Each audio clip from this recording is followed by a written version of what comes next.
The date of issue of notification would be for the first phase 5th of November and for the second phase 10th of November. For making nominations, it would be 14th November for phase 1 and 17th November for phase 2. Date of for scrutiny of nominations would be November 15th and 18th respectively. Withdrawal would be November 17th and 21, and date of poll would be 1st and 5th, with the date of counting to coincide with Himachal Pradesh on 8th of December. And the entire process would be completed on 10th of December. So this is what is the schedule. And lastly, as we always say, media is the biggest ally of the Election Commission. तो आपके माध्यम से मैं सभी voters से ये appeal करना चाहता हूं कि वो इस चुनाव में बढ़ चढ़ के हिस्सा लें, निष्पक्ष तरीके से लें। अगर कहीं कोई उनकी समझ से इरेगुलर एक्टिविटी या पार्शियल एक्टिविटी है तो उसको सी विजिल के माध्यम से जरूर हमें खबर करें, and we will ensure that they get the answers in 100 minutes. Thank you very much. एक मिनट, हम क्वेश्चन लेंगे। आप प्लीज पूछने के पहले अपना नाम और ऑर्गेनाइजेशन का नाम बोलें। मैं फर्स्ट रो से लेती हूँ क्वेश्चंस। पहले आपने प्रदीप। सर, ये मैं प्रदीप हूँ, टोटल टीवी न्यूज़ से। मैं जानना चाह रहा हूँ सर, जो अनाउंस हुआ है गुजरात का चुनाव और जिस तरीके से सवाल उठे थे कि देरी हुई है, हिमाचल का जब चुनाव अनाउंस आपने किया था, इन बीच कई सवाल उठाए गए, देरी को लेकर सवाल उठाए गए, तो क्या इन आरोपों का आप जवाब देंगे? one or two more। मोहित आशीष, आप अपना सवाल। सर, मोहित दुबे, न्यूज़ नेशन से हूँ। सर, लगातार निष्पक्षता को लेकर आप लोग बात करते रहे कि हम फ्री फेयर चुनाव हम लोग करवा रहे हैं। सवाल कांग्रेस ने उठाया है, आपके ऊपर निशाना साधा और कहा है कि आप स्वायत्त संस्था हैं, निष्पक्ष संस्था हैं, लेकिन इमोजी 3 बंदरों की लगा दी है। क्या आपकी प्रतिक्रिया होगी कांग्रेस के लिए? कोई और सवाल इसी से? सर, यही सवाल था मेरा कि सर इधर आशीष हूँ एबीपी न्यूज से, जो मोहित ने सवाल किया फ्रंट रो पे। सर, आपके ऐलान के साथ ही प्रिंसिपल ऑपोजिशन ने ही जब ये सवाल खड़ा कर दिया है कि आप तो चलिए, इस वक्त की बड़ी खबर यह है कि गुजरात विधानसभा चुनावों की तारीखों का ऐलान हो गया है 1 और 5 दिसंबर को, यानी कि 2 चरण में। जिस तरह से पहले जानकारी सामने आ रही थी, 1 तारीख को पहले चरण का चुनाव गुजरात विधानसभा चुनाव के लिए होगा और 5 दिसंबर को दूसरे चरण का चुनाव होगा। पूरी जानकारी के लिए हमारे साथ में हमारे वरिष्ठ सहयोगी अमित मिश्रा इस वक्त जुड़ चुके हैं। अमित जी, गुजरात विधानसभा चुनावों की तारीखों का ऐलान हो गया है, वही 2 चरण जिसकी जानकारी सामने आ रही थी 1 और 5 दिसंबर को। क्या लगता है, जिस तरह से आज कई नई बातें भी इस प्रेस कॉन्फ्रेंस में सामने आई चुनावों से जुड़ी हुई? देखिए, जैसे बिल्कुल चुनाव का ऐलान हो चुका है, 2 चरणों में मतदान होगा और उसकी जो प्रक्रियाएं हैं वो चुनाव आयोग अभी जो इस वक्त जारी प्रेस कॉन्फ्रेंस है उसमें वो तफसील से बता रहे हैं। मुख्य चुनाव अधिकारी और उनके साथ 2 चुनाव अधिकारी हैं जो ये इस बात को व्यापक तौर पर बता रहे हैं कि किस तरह का डिप्लॉयमेंट ऑफ फोर्सेज है, कहाँ किन किसी को कैसे फोर्स का डिप्लॉयमेंट होगा, किन किसियों को किस फेज में किन किन जगहों पर चुनाव होने हैं। तो ये तमाम जानकारियां चुनाव आयोग दे रहा है। कल ही इस चीज की घोषणा होनी थी, लेकिन कल चूंकि गुजरात में मोरबी पुल के हादसे के बाद एक राजकीय शोक था और उस शोक की वजह से चुनाव आयोग ने भी अपनी जो तिथि थी, अपनी जो घोषणा करने की तिथि थी, उसको आज के लिए मुलतवी कर दी थी।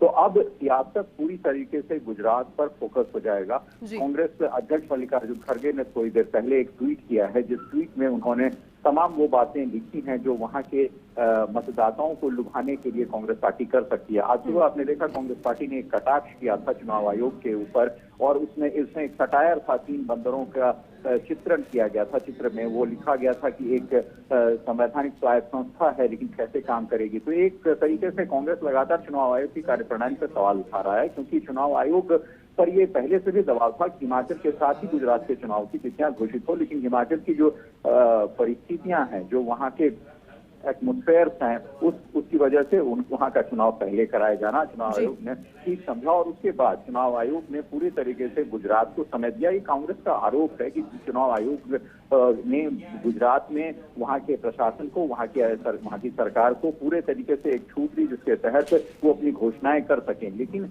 अब सवाल ये है कि अब चुनाव की तिथियां जब घोषित हो गई है, कांग्रेस वहां कई राज्यों में पैदल यात्राएं निकाल रही है। खुद राजस्थान के मुख्यमंत्री अशोक गहलोत उस पूरे चुनाव प्रकरण का संचालन कर रहे हैं और मुख्य जो दल है भारतीय जनता पार्टी, जिसका कई वर्षों से वहां शासन है और वहां के ही दो बड़े नेता अमित शाह और प्रधानमंत्री नरेंद्र मोदी खुद आते हैं और वही पूरे देश को चला रहे हैं। तो गुजरात में इस वक्त जो हालात हैं वो हालात आमने सामने की बिल्कुल लड़ाई में बदल चुका है इस चुनाव आयोग की घोषणा के बाद। लेकिन सबसे जो दिलचस्प है जैसी वो है आम आदमी पार्टी की एंट्री। आम आदमी पार्टी पहली बार गुजरात में विधानसभा चुनाव के लिए उतरी है और उसका भी दावा ये है कि गुजरात में जो विकास अब तक हुए हैं वो नकारे हैं और वो पार्टी जब सत्ता में आएगी तो ज्यादा विकास करेगी। तो कुल मिलाकर अब सियासत में विकास जो है वहां हावी हो रहा है और अब से जब चुनाव आयोग की प्रेस कॉन्फ्रेंस खत्म होने के साथ ही वहां पर आचार संहिता लागू हो जाएगी। आचार संहिता लागू होने के बाद जो दल हैं वो खुद सरकार भी जो है वो अपनी घोषणाएं नहीं कर सकती हैं और जो राजनीतिक दल हैं वो सिर्फ अब मैनिफेस्टो के जरिए लोक लुभावन वादे करेंगे। तो कुल मिलाकर गुजरात में एक सियासत और उसके सियासी पूरे ढंग जो हैं अब से थोड़ी देर के बाद और ज्यादा तौर पर देखे जाएंगे। जैसे बिल्कुल अमित जी आप ठीक कह रहे हैं, क्योंकि देखिए ये बिल्कुल उसी तरीके से हो गया कि एक इम्तिहान की लंबे समय से तैयारी कोई कर रहा हो और उसके बाद में जब उसकी तारीख का ऐलान हो जाए तो फिर वो लास्ट डिवीजन शुरू हो जाता है। अब सभी पार्टियों की जो जोर आजमाइश है, अमित जी आपने जिस तरह से कहा कि गुजरात ही उसका केंद्र रहेगा, लेकिन साथ ही साथ अभेद किला कहा जाता है भारतीय जनता पार्टी के लिए। 27 साल हो गए, उसके बाद भी कांग्रेस की कोशिश, लेकिन आम आदमी पार्टी भी त्रिकोणीय मुकाबला यहां पर बना रही है।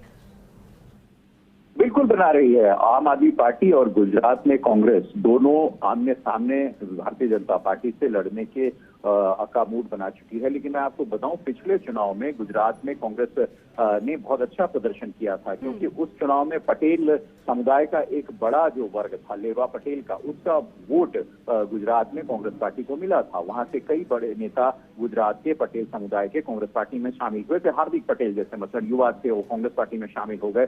तो वो एक उत्साह के कारण पटेलों ने वोट दिया। उसी तरह से अल्पेश ठाकुर जो अब कांग्रेस पार्टी में नहीं है, ओबीसी के नेता थे, युवा थे, उन्होंने भी कांग्रेस पार्टी का दामन थामा था और उनकी वजह से भी वोट आए थे। लेकिन जो फिलहाल जो स्थिति है गुजरात में, कांग्रेस पार्टी का अपना एक वोट बैंक है और भारतीय जनता पार्टी का एक बड़ा वोट बैंक है, जो आमने सामने की लड़ाई में हमेशा भारतीय जनता पार्टी वहां बाजी मारती है। फिर भी कांग्रेस और आम आदमी पार्टी इस खोज में लगे हैं कि जो vote bank Bharatiya Janata party के कार्यकलापों से नाराज है, नाखुश है, उस पर अपनी निगाह रखी जाए। और कांग्रेस ने एक प्रणाली अपनाई है जिसमें बैकवर्ड, ओबीसी, दलित और अल्पसंख्यक और पटेल समुदाय को इस साधने की कोशिश कर रही है। तो उन्होंने एक रोड मैप बनाया है, भारतीय जनता पार्टी ने भी रोड मैप बनाया है और भारतीय जनता पार्टी का लगातार कई वर्षों से, कई दशकों से वहां शासन है। खुद गुजरात में प्रधानमंत्री मोदी वहां के मुख्यमंत्री रह चुके हैं। और ये तो सारी तैयारियों से जुड़ी हुई बातें हो गई, लेकिन आज की अगर प्रेस कॉन्फ्रेंस की शुरुआत से इसके बारे में थोड़ी तसलीक से जानकारी ली जाए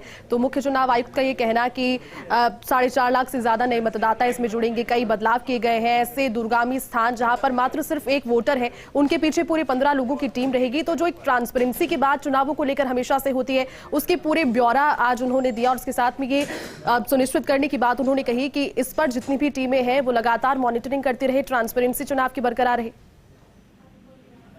बिल्कुल, मैंने आपको पहले ही कहा कि आज सुबह ही कांग्रेस पार्टी ने एक तंज कसा था और उस तंज के बाद जो मुख्य चुनाव अधिकारी से इस बात के सवाल भी हुए हैं कि आखिर जो मुख्य विपक्षी दल है कांग्रेस पार्टी, उसने एक स्वायत्तशासी संस्था पर एक सवाल खड़े किए हैं। तो उसी स्वायत्तशासी संस्था ने ये जवाब कांग्रेस पार्टी और तमाम उन दलों को दिया है जो उन पर सवालिया निशान खड़े करते हैं कि चुनाव की प्रक्रिया जो है किस तरह से ट्रांसपेरेंट है, किस तरह से पारदर्शी है और पारदर्शिता के वो सारे नियम चुनाव आयोग किस तरह से अपनाता है।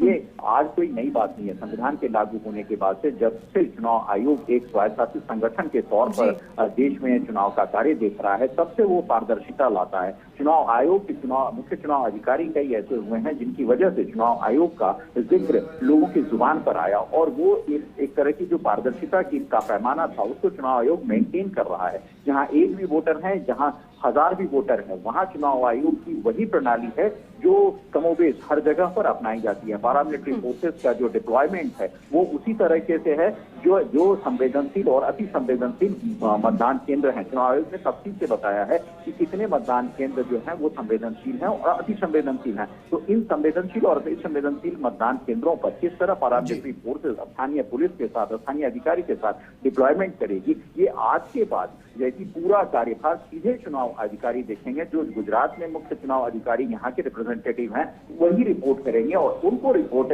जिलाधिकारी जो अब से सीधे चुनाव आयोग की देखरेख में काम करेंगे वो उनको रिपोर्ट देंगे। तो कुल मिलाकर एक लेयर की ये प्रणाली है जो पूरी तरीके से पारदर्शी दिखाने की कोशिश की जाएगी चुनाव आयोग के। लेकिन अमित सर, विजेंद्र सोलंकी बोल रहा हूं सर, सवाल यह है कि जिस तरीके से आज घोषणाएं की गई उसमें 2-3 महत्वपूर्ण बिंदु हैं, उनको मैं आपसे समझना चाहूंगा। पहला तो ये कि बाकायदा ये कहा गया है कि अब कोई अगर क्रिमिनल आप चुनावी मैदान में उतार रहे हैं तो बाकायदा आपको बताना पड़ेगा कि उस विधानसभा क्षेत्र में आपको एक बिना क्रिमिनल रिकॉर्ड का आदमी क्यों नहीं मिला और उसका एक्सप्लेनेशन देना पड़ेगा। इसको आप पॉलिटिकल पार्टी की नजर से कैसे देख रहे हैं? दूसरा सवाल आपसे सर ये कि आज 3 तारीख है, लगभग 25 दिन का वक्त मिल रहा है।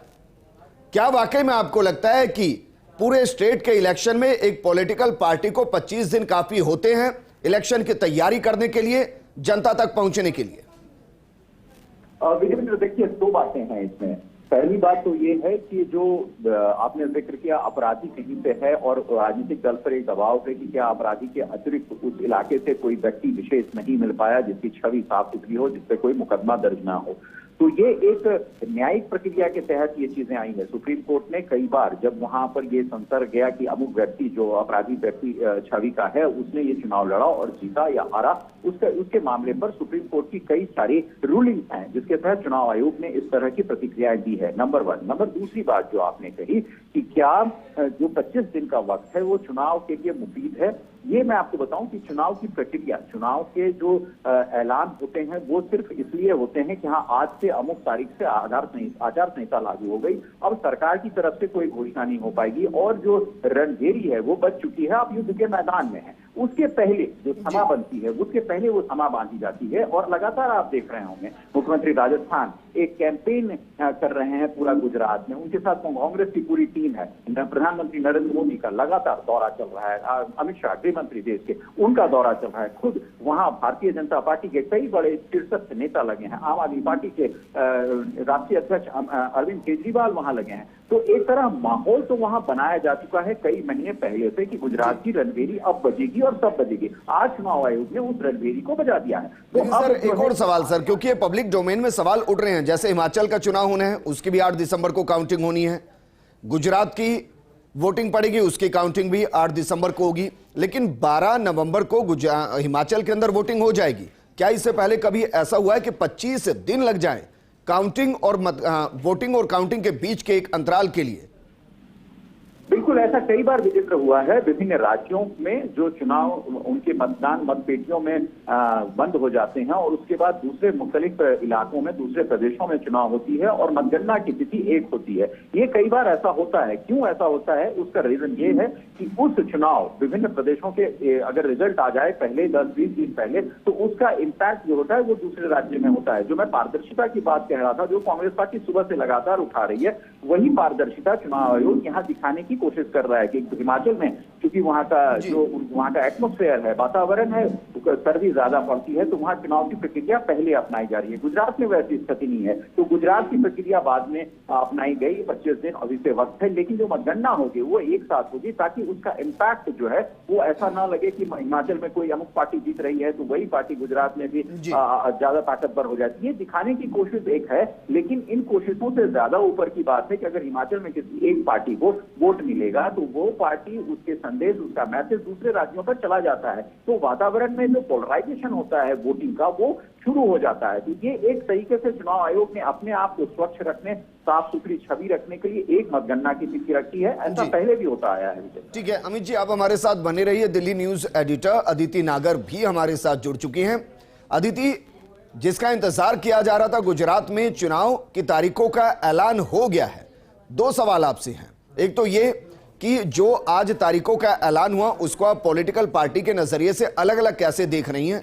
और दूसरा सवाल यह कि हाल ही में जो मोरबी में घटना घटी, क्या वो इस चुनावी समीकरण को बदलने का एक तरीका नजर आ रहा है, या जैसे पॉलिटिकल पार्टी कह रही थी कि नहीं, इस पर सियासत नहीं होगी, ये प्रचार के दौरान हिस्सा ही नहीं होगी?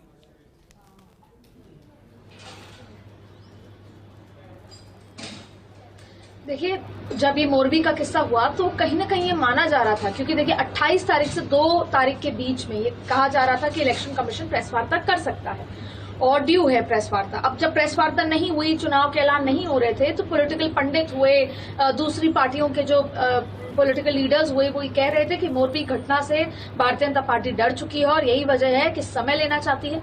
और ये भी कहा गया कि हो सकता है कि चुनाव की तारीखों का ऐलान थोड़ी देर बाद हो सकता है कि जो 8 दिसंबर को जो एक्सपेक्ट किया जा रहा था काउंटिंग सेम दिन हो, जो अक्सर होता है जब भी कोई चुनाव आसपास होते हैं, तो शायद नहीं हो, अलग अलग दिन हो। लेकिन ऐसा कुछ भी नहीं हुआ। ठीक उन्हीं लगभग तारीखों पे चुनाव हो रहे हैं। 2 चरणों में पिछली बार हुए थे, 2 चरणों में इस बार हो रहे हैं। कई नए बूथ को लेकर और कई नए चीज को हाईटेक किया गया है, जिससे मतदाताओं को आसानी हो। 4.5 लाख मतदाता नए हैं, उसको लाइव भी किया जाएगा मतदान को। तमाम तरीके की जो नई नई चीजें हैं वो इसमें इंट्रोड्यूस की गई हैं। तो ये तो समझ आया कि भारतीय जनता पार्टी ने अपना पूरा कॉन्फिडेंस दिखाया। अगर ये कहा जाता है कि जाहिर तौर पे ये बोलना भी उस तरीके से, क्योंकि इलेक्शन कमीशन अपने हिसाब से तारीखों का ऐलान करता है, पर पॉलिटिकल पार्टीज जब इलेक्शन कमीशन के काम को लेकर या उन तमाम चीजों को लेकर सवाल उठा सकती हैं, तो ठीक उसी तरह ये कहा जा रहा था कि मोरबी घटना को लेकर हो सकता है कि तारीखों में हेरफेर हो, लेकिन लगभग तय समय में ही हो रहा है, तय तरीके से ही हो रहा है, 2 चरणों में ही हो रहा है। पिछली बार भी हुआ था। अब सवाल उठता है कि देखिए, भारतीय जनता पार्टी ये तो मान रही है कि हम गुजरात में रिपीट करेंगे, हिमाचल में रिपीट करेंगे, लेकिन क्योंकि त्रिकोणीय मुकाबला है, आम आदमी पार्टी ने अपने पैर पसारे हैं, तो ये देखना होगा कि वो वोट किसका काटते हैं, कितना इम्पैक्ट होता है। अच्छा, दरअसल एक आंकड़ा मैं दे रहा हूं, आंकड़ा है 1990 से लेकर 2017 तक का आंकड़ा। बीजेपी को पहले बता रहा हूं, 67, 121, 117, 127, 117, 115, 99, जबकि कांग्रेस का आंकड़ा 1990 से 2017 विधानसभा सीटों का 33, 45, 53, 51, 59, 61, 77। 1990 से कांग्रेस वहां मजबूत हुई है, सत्ता में कभी नहीं रही, और बीजेपी का आंकड़ा बीते चुनाव के अंदर कम हुआ था। क्या यहां से कांग्रेस को संजीवनी मिल रही है, और लग रहा है कि जो आंकड़ा हम लगातार बढ़ा रहे हैं 5-5, 10-10 सीटों का 1990 से, इस बार वो बहुमत के आसपास आ सकता है?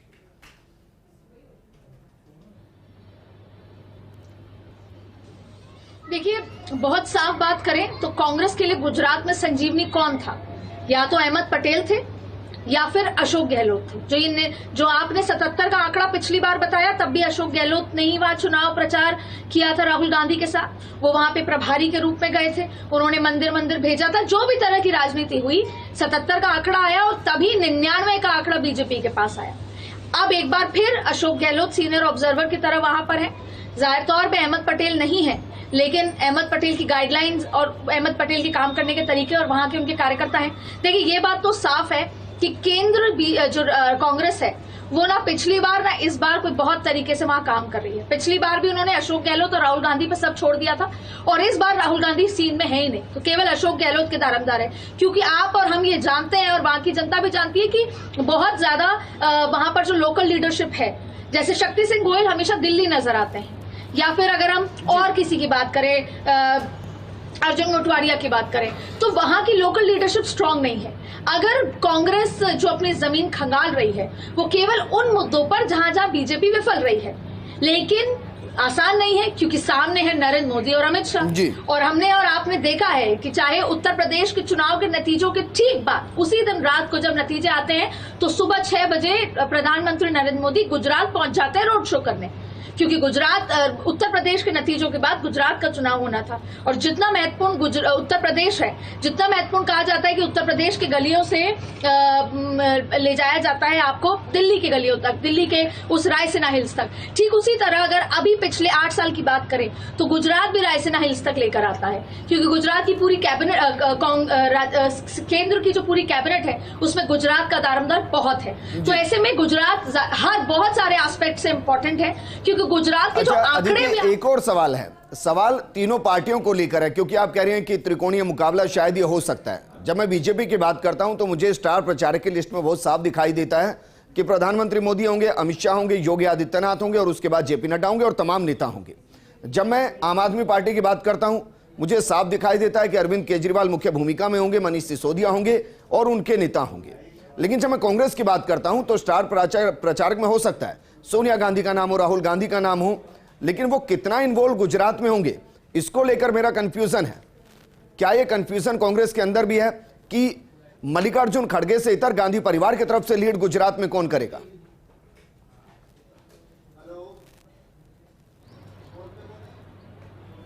देखिए, कांग्रेस का काम करने का तरीका और भारतीय जनता पार्टी का काम करने का तरीका अलग अलग है, क्योंकि कांग्रेस में आला कमान एक है, स्थायी है। अब गैर गांधी बनने के बाद भी कांग्रेस का आला कमान वही है। बीजेपी में आला कमान है और कहते हैं कि नंबर 1 नंबर 2 है, लेकिन समय रहते बदले हैं आला कमान। एक समय अटल जी थे, फिर अडवाणी जी थे, फिर राजनाथ जी भी आला कमान बने, फिर नितिन गडकरी जी भी बने और आज की तारीख में आप और हम अच्छे से जानते हैं। तो अब जो जमीन से उठ के आला कमान आए, इसलिए अगर उनका स्टार प्रचारकों में नाम है, चाहे नरेंद्र मोदी हो, चाहे अमित शाह हो, चाहे राजनाथ सिंह हो, चाहे नितिन गडकरी हो, चाहे कोई भी नाम हो, चाहे कितने बड़े हो, कितनी उम्र में बड़े हो, उनको सड़क पर जाकर प्रचार करना होगा। उनका एक टाइम टेबल है जो उनको पूरा करना होगा और उसे सबमिट करना होगा। ये डिसिप्लिन है। अब कांग्रेस की बात करते हैं। देखिए, हिमाचल की जब स्टार प्रचारकों की लिस्ट आती है तो उसमें पहला नाम सोनिया गांधी का होता है, दूसरा नाम खड़गे जी का होता है। खड़गे पार्टी के राष्ट्रीय अध्यक्ष हैं, तो अगर प्रोटोकॉल में देखा जाए तो राष्ट्रीय अध्यक्ष का नाम पहले आना चाहिए, क्योंकि अब सोनिया गांधी तो नहीं रही राष्ट्रीय अध्यक्ष। लेकिन वहां पर यह बता दिया गया कि आलाकमान सोनिया गांधी है। अब आप सोनिया गांधी इतनी भीड़ में ऐसे तबियत के हालात में तो जाहिर तौर पे वहां पे दौरे नहीं करेंगी। राहुल गांधी का अपना एक प्लान चल रहा है, वो अलग है। वो कन्याकुमारी, बेंगलुरु पहुंचे हैं, फिर वहां से कहीं पहुंचेंगे, फिर उनका एक अपना रूटीन चल रहा है। तो जाहिर तौर पे वो पार्ट नहीं है, क्योंकि वो देख ही नहीं रहे 2023 को, वो देख ही नहीं रहे 2022 को। अदिति, लेकिन कांग्रेस को बहुत अच्छे से अमित मिश्रा जी देख रहे हैं, तो उन्हीं से पूछ लेते हैं कि वो जो कांग्रेस में देख रहे हैं उसमें दिखाई क्या दे रहा है। अमित मिश्रा जी, सर, कांग्रेस के स्टार प्रचारक आपको कौन कौन दिखाई दे रहे हैं? विजय, पहले तो मैं आपको ये बताऊं कि स्टार प्रचारक की जो सूची होती है वो किसी भी पार्टी की तरफ से वो चुनाव आयोग को दी जाती है, क्योंकि वो स्टार प्रचारक वही होते हैं और वही चुनाव आयोग में शामिल होते हैं जिनका खर्चा चुनाव आयोग पार्टी की तरफ से लेता है। अगर कोई व्यक्ति बिना उस आधिकारिक सूची के वहां पर चुनाव प्रचार करता है तो उनका खर्चा कैंडिडेट के ऊपर जाता है, नंबर 1। नंबर 2 की बात कि चुनाव प्रक्रिया में जो स्टार प्रचारक है, उस स्टार प्रचारक की कहाँ ड्यूटी लगती है, पार्टी उनको कहाँ भेजती है, ये पार्टी के ऊपर निर्भर करता है और सिर्फ उनका कार्यक्रम चुनाव आयोग को बताया जाता है। अब सवाल ये है कि कांग्रेस में जितने स्टार प्रचारक हैं, कहीं भी भारतीय जनता पार्टी में हो, कांग्रेस में हो, मैं इससे बरसों से देख रहा हूँ राजनीति को, किसी भी पार्टी में जो स्टार प्रचारक की सूची चुनाव आयोग को दी जाती है उसमें तो पूरे के पूरे मतलब 100 से लेकर 100 तक, 1 से लेकर 40 तक जितने चुनाव प्रचारक हैं उनकी सुविधाएं नहीं ली जाती है। पार्टी उनको कहीं और भी हस्तांतरित करती है, क्योंकि मुख्तलिफ इलाकों में एक समय में चुनाव होते हैं। और अब जो कांग्रेस पार्टी या किसी दूसरी पॉलिटिकल पार्टी में चुनाव होंगे तो उस हैसियत से, मतलब अगर मान लीजिए मल्लिकार्जुन खड़गे और नरेंद्र मोदी या अमित शाह इतने बड़े बड़े नेताओं की अगर रैली होगी तो वो रैली, वो चुनावी सभा ये डिपेंड करती है कि किन इलाकों में उनकी रैली या उनकी सभाओं से पार्टी को फर्क पड़ सकता है। तो पार्टी जिस तरह उनका कार्यक्रम बनाती है, कांग्रेस पार्टी या दूसरी मुख्तलिफ पार्टियां भी इसी तरह से अपने चुनाव प्रचारकों को वहां भेजेंगे। कांग्रेस की मल्लिकार्जुन खड़गे, राहुल गांधी, प्रियंका गांधी और तमाम वो नाम अशोक गहलोत के नेतृत्व में जो चुनाव प्रक्रिया गुजरात में अपनाई जा रही है, वो तमाम वो नाम वहां उतारे जाएंगे। गुजरात के स्थानीय नेता है, लगातार वो यात्राएं कर रहे हैं। खुद गहलोत, कमलनाथ, दिग्विजय सिंह, इन सबकी यात्राएं चल रही हैं। तो गुजरात में कांग्रेस पार्टी ने अपना वो अस्तित्व बचाने की जो प्रक्रिया है वो शुरू कर दी है कि कहीं वो पिछले चुनाव के मुकाबले इस बार आगे पर न चली जाए। तो गुजरात या दूसरे प्रदेशों में कांग्रेस की कोशिश है कि स्टार प्रचारक वही दिए जाए जिनका थोड़ा बहुत आधार है, थोड़ा बहुत उनके भाषण से या उनके जाने से वहां पार्टी को फर्क पड़ सकता है। ये तमाम पॉलिटिकल पार्टियां करती हैं, कोई नई बात नहीं है। तो कांग्रेस इस दिशा में यही सोच रही है कि जो उसकी बची हुई जमीन है गुजरात में दूसरे प्रदेशों में उसको कैसे बचाया जाए। दलित अध्यक्ष दिया है तो दलितों के बीच वो एक तरीके का मैसेज कैसे दे सकते हैं, दलितों को अपनी तरफ से वोट बैंक उनका जो है बड़ा वोट बैंक उसको कैसे आकर्षित कर सकते हैं, माइनॉरिटी, अल्पसंख्यक, पटेल, ये सब ऐसे समुदाय हैं जिसके नेता कांग्रेस के हैं, भारतीय जनता पार्टी में है और अब आम आदमी पार्टी भी उन नेताओं से संपर्क में है। तो वही वोट बैंक है। नेता भले अलग हो सकते हैं, लेकिन जनाधार वोट बैंक तो सिर्फ एक है और उसी वोट बैंक में हर पॉलिटिकल पार्टी अपने राष्ट्रीय प्रचारक के जरिए चेंज लगाने की कोशिश करती है। तो वही कोशिश हर पॉलिटिकल पार्टी और अमूमन कांग्रेस भी करेगी।